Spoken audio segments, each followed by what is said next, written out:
문들아 너희 머리를 들지어다. 영원한 문들아 들릴지어다. 영광의 왕이 들어가시리로다. 영광의 왕이 누구시냐? 강하고 능한 여호와시오 전쟁에 능한 여호와시로다. 아멘.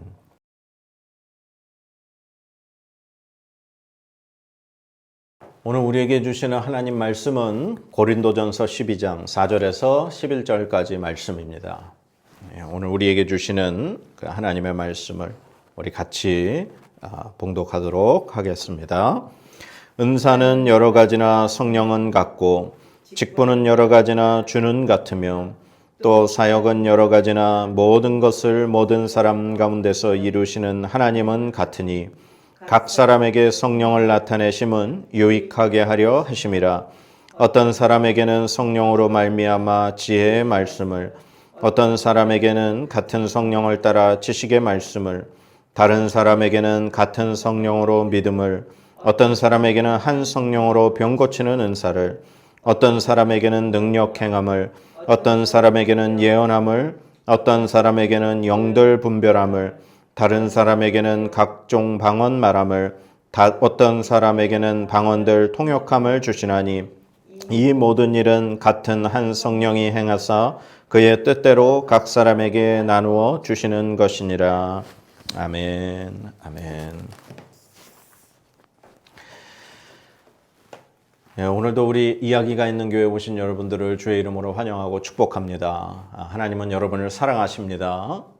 오늘도 귀한 하나님의 말씀을 통해서 하나님의 사랑을 깨달으시고 하나님의 은혜가 여러분들에게 충만하게 임하셔서 하나님과 함께하는 그러한 여러분들의 삶이 되시기를 간절히 기도드립니다.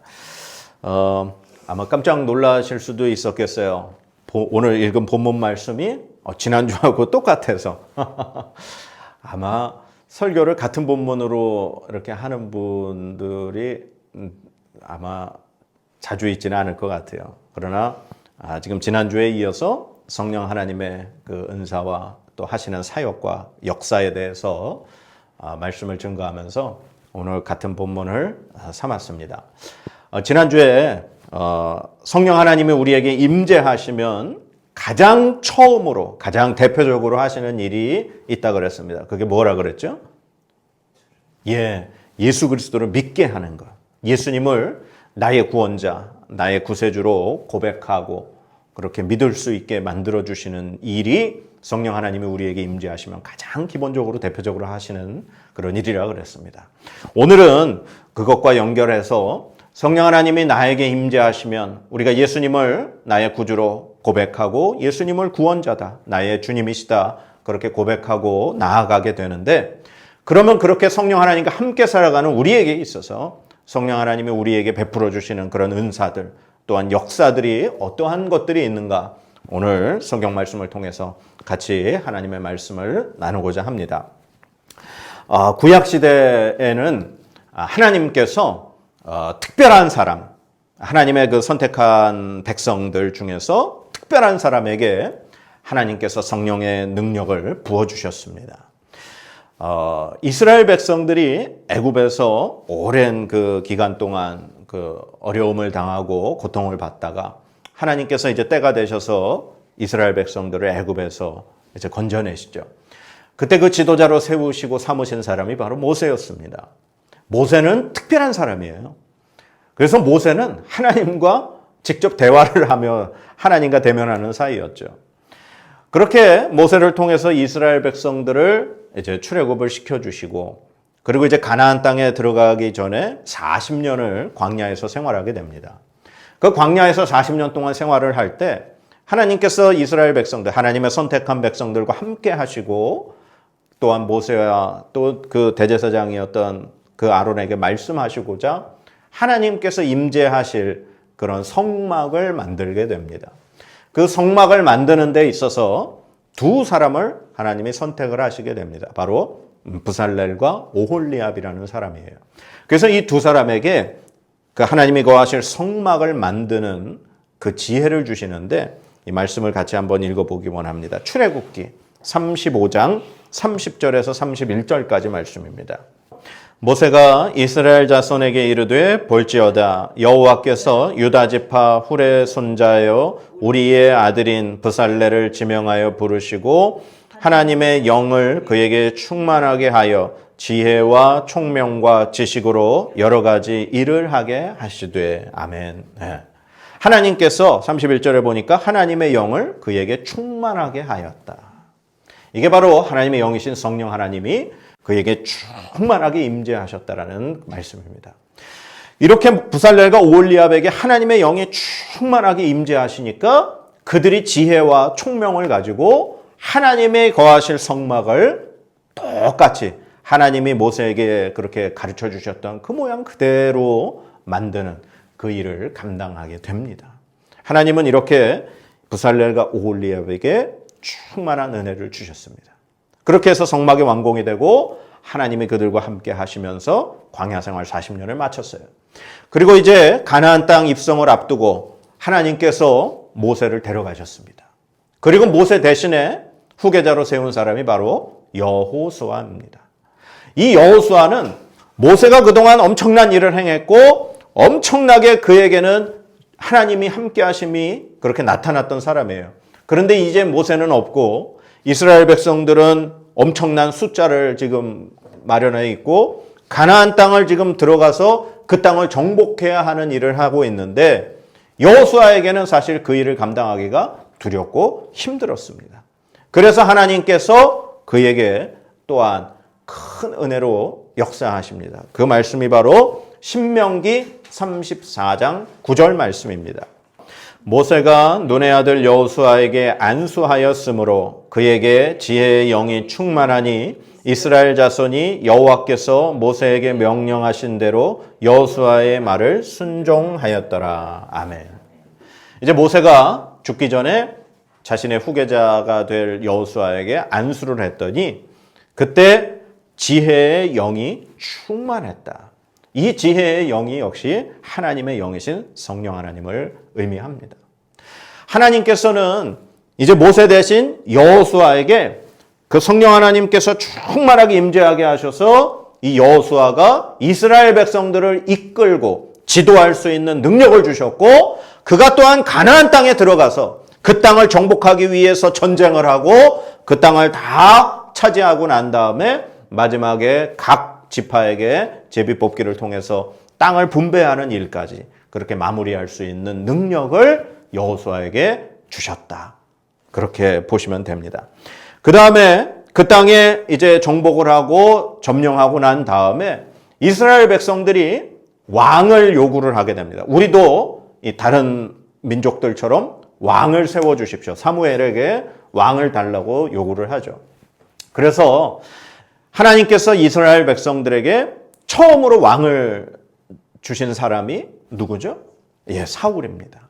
그 사울 왕 역시 처음에 하나님으로부터 그런 왕으로 세움을 받을 때 그에게 하나님의 영이 충만하게 임재하셨어요. 그 말씀이 사무엘상 10장 9절 말씀입니다. 그가 사무엘에게서 떠나려고 몸을 돌이킬 때에 하나님이 새 마음을 주셨고 그날 그 징조도 다 응하니라. 아멘. 바로 이 말씀은 사무엘을 이 사울이 만나서 기름 부음 받고 난 이후에 하나님께서 그에게 새 마음을 주셨다는 거예요. 이제 사무엘에게 기름 부음을 받고 다시 이제 아버지 집으로 이제 떠나게 될 때 오늘 말씀 보니까 새 마음을 주셨고 사무엘이 사울에게 네가 이제 아버지 집으로 가는 길에 어떠한 일들이 일어날 것이다라고 예언을 했는데 그 징조가 다 응했다는 거예요. 그렇게 해서 이 사울은 예언도 했던 경험이 있고 하나님의 영이 그에게 역사하시고 임재하셨다는 거예요. 그렇게 해서 이 사울이 이제 기름 부음을 받고 난 다음에 이제 미스바라는 곳에서 왕으로 이제 정식으로 이제 백성들 앞에서 뽑히게 됩니다. 그렇게 하고서 왕이 되고 난 다음에 암몬이라는 나라가 이제 이스라엘과 전쟁을 하게 돼요. 그래서 이제 그 전쟁을 앞두고 사울에게 다시 한번 성령 하나님의 역사가 일어나는데 바로 그 다음 장인 사무엘상 11장 6절 말씀입니다. 사무엘상 11장 6절 말씀 같이 읽겠습니다. 사울이 이 말을 들을 때에 하나님의 영에게 크게 감동되매 그의 노가 크게 일어나. 아멘. 예. 이 사울이 이제 암몬과의 전쟁을 앞두고 전쟁을 나가려고 할 때 하나님의 영이 크게 감동을 하셨어요. 그래가지고는 그가 이제 나아가서 암몬을 이기고 엄청난 승리를 거두게 됩니다. 그러면서 이스라엘 백성들에게 이제 사울이 완전한 왕의 입지를 바로 굳게 다지는 그러한 일이 벌어지게 되는 거죠. 그러나 우리가 잘 알듯이 이렇게 하나님의 영이 충만했고 하나님이 새 마음을 주셨던 사울이었지만 그가 하나님의 말씀을 어겼을 때, 하나님의 말씀에 순종하지 않았을 때 하나님은 사울을 버리시게 됩니다. 그렇게 해서 두 번째로 세워진 왕이 우리가 너무나 잘 알고 있는 바로 이스라엘의 최고의 왕이라고 할 수 있는 다윗 왕입니다. 다윗 역시 사무엘에게 기름 부음을 받게 되는데 그때의 말씀이 바로 사무엘상 16장 13절 말씀입니다. 사무엘상 16장 13절 말씀 같이 읽겠습니다. 사무엘이 기름 뿔병을 가져다가 그의 형제 중에서 그에게 부었더니 이날 이후로 다윗이 여호와의 영에게 크게 감동되니라. 사무엘이 떠나서 라마로 가니라. 아멘. 사무엘이 이제 사울 대신 다윗을 왕으로 세우고자 기름을 부었을 때 오늘 말씀해 보니까 다윗이 여호와의 영에게 크게 감동되니라. 성령 하나님께서 그에게 임재하셔서 충만하게 역사하심으로 그가 하나님의 일을 감당할 수 있는 위대한 왕으로 그렇게 세움을 받을 수 있었다라는 이야기입니다. 그 이후에 이제 이스라엘 백성들이 하나님의 말씀을 떠나고 하나님을 섬기지 아니하고 이방신을 섬기고 우상을 섬기고 그랬을 때 이제 선지서에 나오는 수많은 예언자들 또한 선지자들이 하나님의 영에 감동이 돼서 하나님의 그 말씀에 그 임재하심으로 인해서 백성들에게 하나님께 돌아오라, 너희들의 죄악을 끊어내라 하면서 하나님의 마음을 전하고 증거하는 일들을 많이 합니다. 이렇듯이 구약시대에는 하나님께서 특별히 선택하신 사람들에게 성령 하나님이 충만하게 임재하셔서 하나님의 영이신 그분이 충만하게 임재하셔서 특별한 일들을 감당할 수 있도록 하나님이 허락하셨다라는 사실입니다. 그러다가 이제 성령 하나님께서 큰 일을 하나 하시는데 그것이 무엇입니까? 바로 예수님께서 이 땅에 태어나시게 된다라는 그 일을 감당하신 겁니다. 우리가 방금 전에 이제 사도신경으로 우리의 신앙을 고백했지만 그 사도신경에도 나오는 내용이 성령으로 잉태되어 동정녀 마리아에게서 태어나셨다라는 사실. 바로 예수님이 이 땅에 태어나시게 된 그 사건은 성령 하나님의 역사하심으로 마리아가 잉태가 되었다라는 사실입니다. 그렇게 해서 예수님이 이 땅에 태어나셔서 온 인류의 죄를 위하여 3년 동안 예수님의 제자들과 함께 많은 이스라엘 백성들에게 예수님이 하나님의 아들이심을 말씀하셨고 바로 예수님을 통해야만 하나님께로 나아갈 수 있다는 구원의 길을 가르쳐 주셨고 그리고 모든 인류의 죄를 대신 지시고 십자가에 달려 돌아가셨습니다. 그리고 3일 만에 부활하셔서 예수님의 그 부활의 몸을 수많은 사람들에게 보여주셨고 하나님 보좌 우편으로 승천하셨습니다. 그리고 예수님께서 약속하신 대로 바로 그 성령 하나님이 예수님의 제자들에게 임재하시며 그리고 수많은 그 뒤에 예수님을 믿기로 작정한 사람들에게 임재하셔서 수많은 역사들을 일으켜 주셨습니다. 이제 신약 시대부터 오늘 이 시간까지 성령 하나님께서 우리에게 베푸시는 그 은혜가 무엇이냐? 바로 오늘 본문 말씀에 바로 8절부터 10절까지 말씀입니다. 우리 8절부터 10절까지 말씀 우리 같이 한번 오늘 본문 말씀 읽어보도록 하겠습니다. 어떤 사람에게는 성령으로 말미암아 지혜의 말씀을, 어떤 사람에게는 같은 성령을 따라 지식의 말씀을, 다른 사람에게는 같은 성령으로 믿음을, 어떤 사람에게는 한 성령으로 병 고치는 은사를, 어떤 사람에게는 능력 행함을, 어떤 사람에게는 예언함을, 어떤 사람에게는 영들 분별함을, 다른 사람에게는 각종 방언 말함을, 어떤 사람에게는 방언들 통역함을 주시나니. 아멘.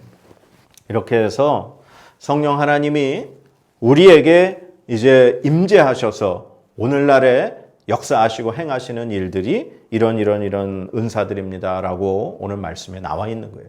제가 지난주에도 말씀드렸지만 성령 하나님께서 우리에게 임재하셔서 우리에게 나타나는 그러한 은사들, 그러한 카리스마, 그것의 뜻이 뭐라 그랬습니까? 선물이라 그랬어요. 성령 하나님이 우리에게 임재하셔서 각 사람에게 맞게, 또한 우리의 유익을 위해서, 그리고 교회의 유익을 위해서, 다른 사람들을 세우는 그 일을 위해서 성령 하나님께서 나타나게 하신 것들이 바로 은사라는 거예요. 그거는 우리가 받고 싶다고 해서 받는 것도 아니고 성령 하나님께서 우리에게 베풀어 주시는 선물이라고 하는 것을 우리가 꼭 기억해야 할 줄로 믿습니다. 저 어릴 적에 참 받고 싶은 은사가 있었어요. 뭐냐 하면은 병 고치는 은사. 정말 기도도 많이 했어요. 병 고치는 은사를 주세요라고.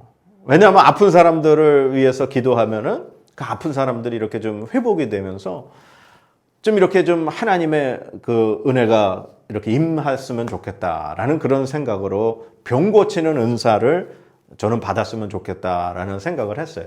그런데 이 설교를 준비하면서 이제 제 과거를 회상해 보는 가운데 내가 그 병 고치는 은사를 하나님 앞에 달라고 기도했던 것이 과연 그 사람들의 병을 고치고 하나님의 영광을 위해서였을까? 아니면 내 자신의 자랑을 위해서였을까? 가만히 되돌아봤더니 제 자신의 자랑을 위해서 더 큰 마음이었다라고 제가 깨달아졌더라고요.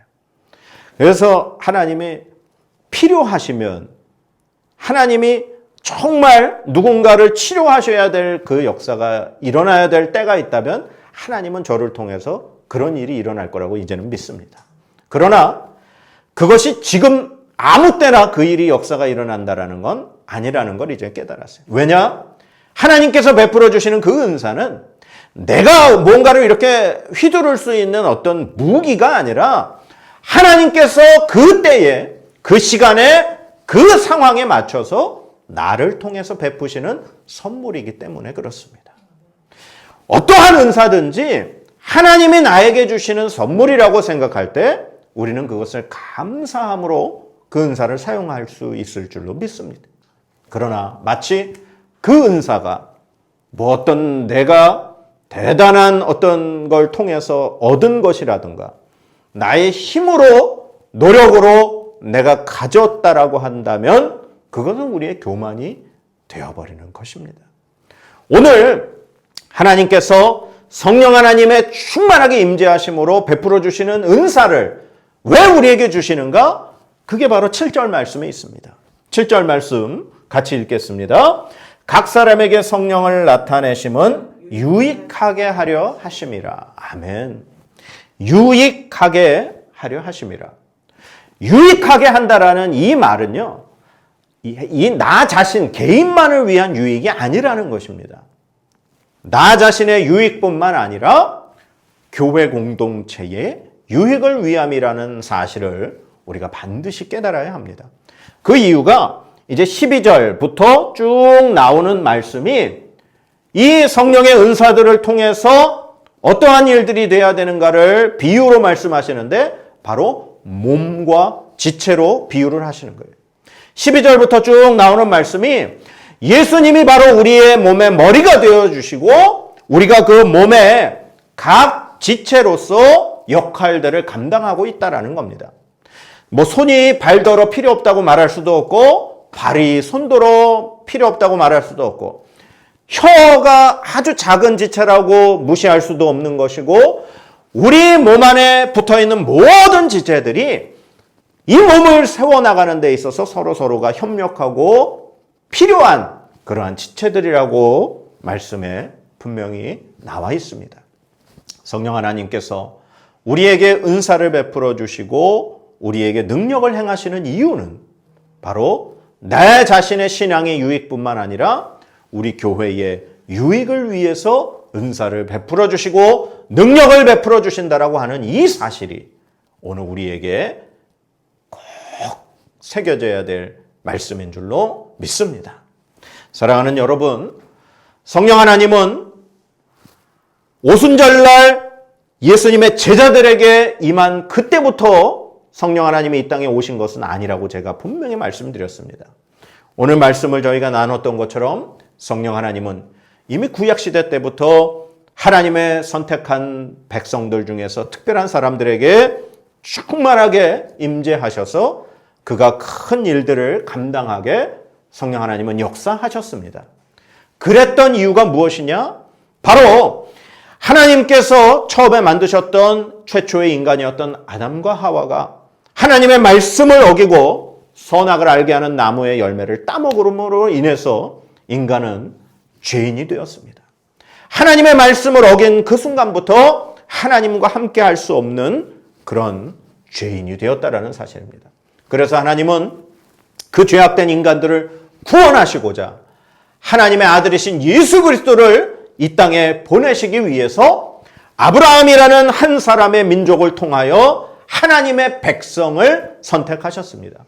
그 하나님의 백성이 예수님이 오실 길에 올바로 하나님의 말씀대로 살아가면서 그 민족을 지켜나가기 위해서 하나님은 선택한 사람들에게 하나님의 영을 부어주셔서 그들이 하나님의 백성을 잘 지켜나갈 수 있도록 인도해 주셨던 것입니다.